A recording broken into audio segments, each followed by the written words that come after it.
Hello, everyone, and welcome back to Heroes of IT, the podcast where we here at Automox interview people who are our IT heroes. My name is Landon Miles, and I'm normally the host of the Hands-On IT podcast, but I'm filling in for Ashley today. So we've got a really exciting guest for you today. We'll be speaking with Mike Burroughs, who is the global head of IT at Shockwave Medical. Hi, Mike. Hi.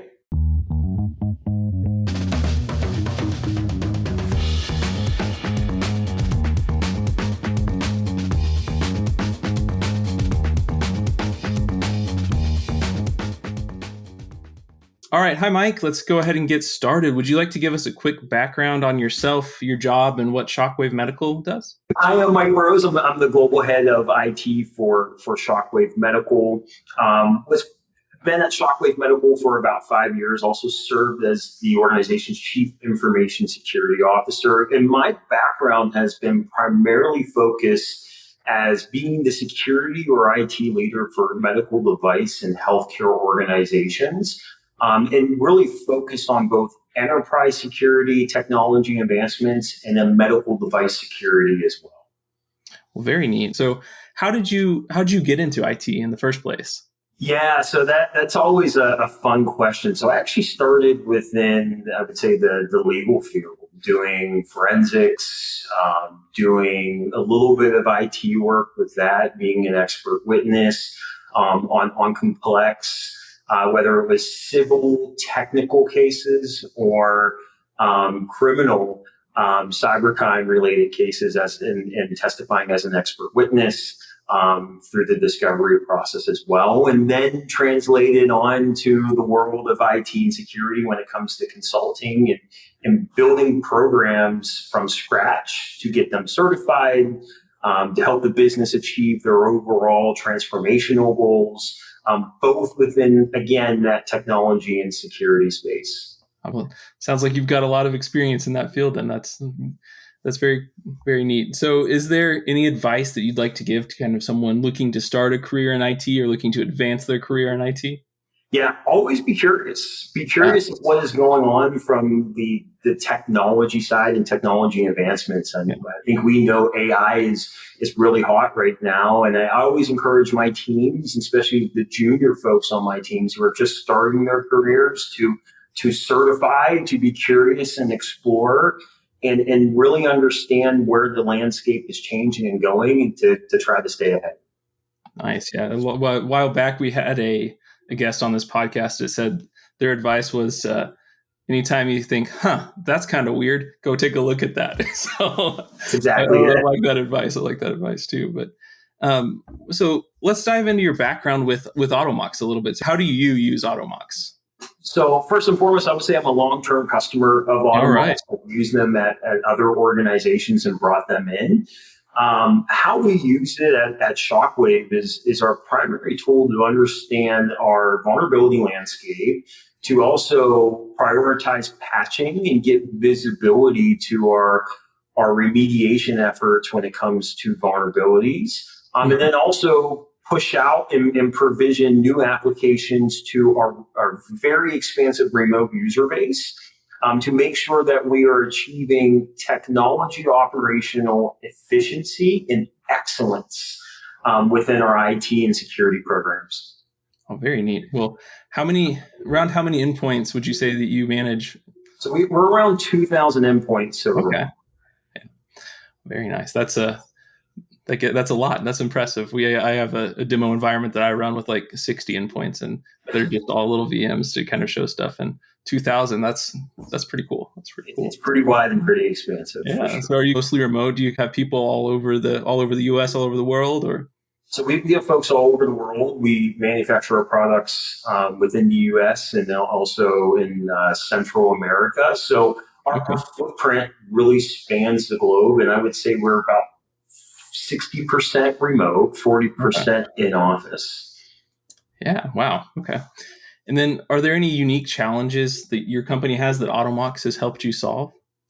Yeah, it's really touching those remote systems and users from a variety of IT needs, whether it's pushing out a software need that an end user needs, to making sure our Salesforce, which is predominantly remote, is patched up to date as they're entering healthcare organizations that have strict security policies for guest devices. It's been phenomenal and instrumental to how we have shaped IT and kept our organization safe. That's great. That's great to hear. So you said you've used Automox in the past. What has your journey been like with Automox? You've used it at a couple other companies, I've heard. So, and then do you have any advice for listeners on moving from just getting started with Automox to some more advanced implementations? Yeah, so Automox is definitely my go-to tool.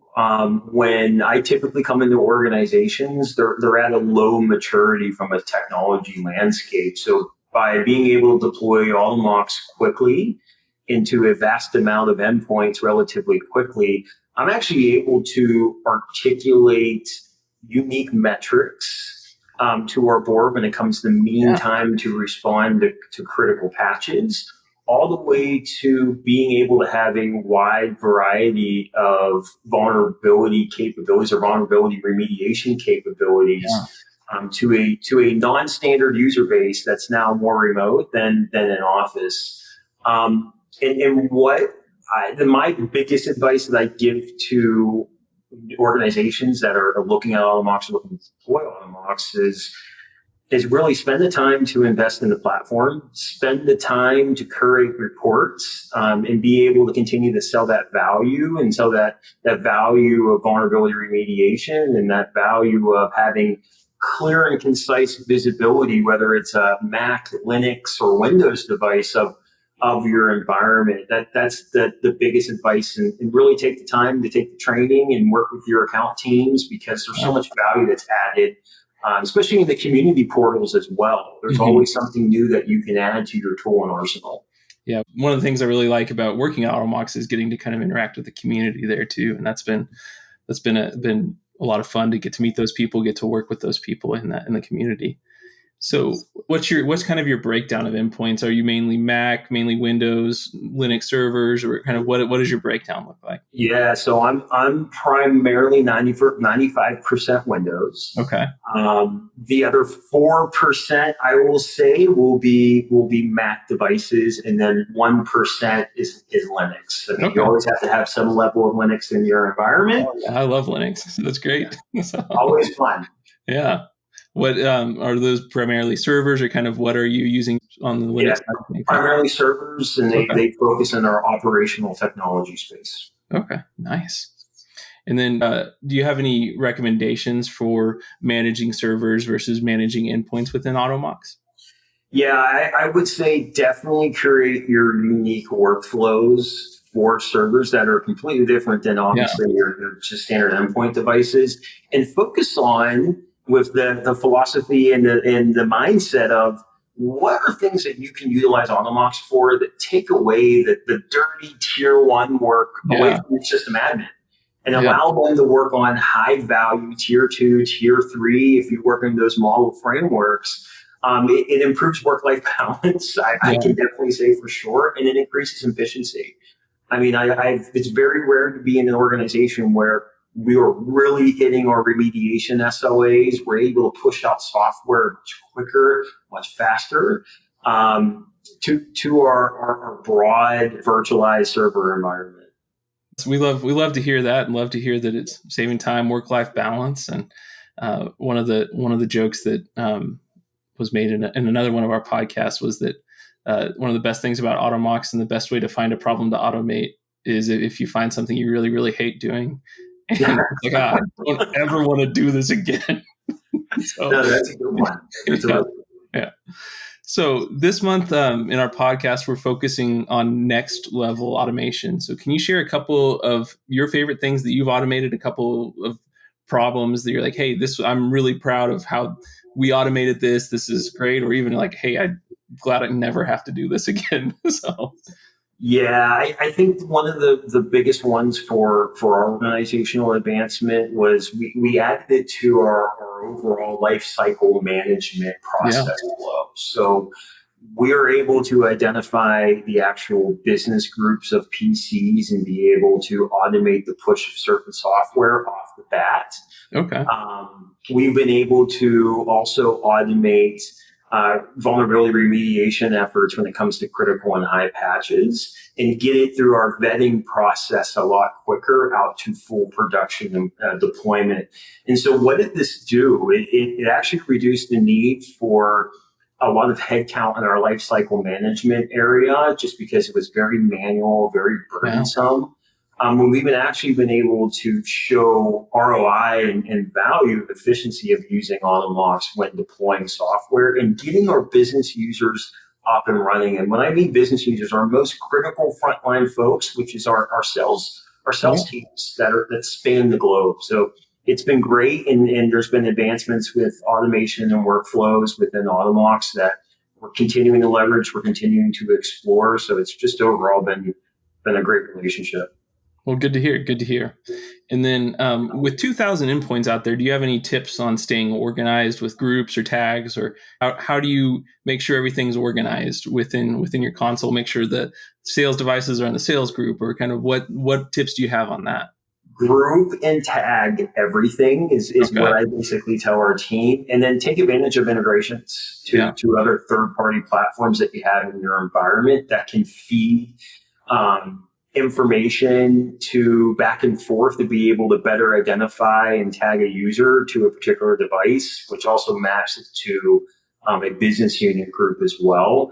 I think that has been astronomical, especially from an IT compliance perspective, where when you are auditing and you're auditing your environment, sometimes it's hard for your internal audit team to identify where the system sits and where this particular group, and ensuring the rule sets there.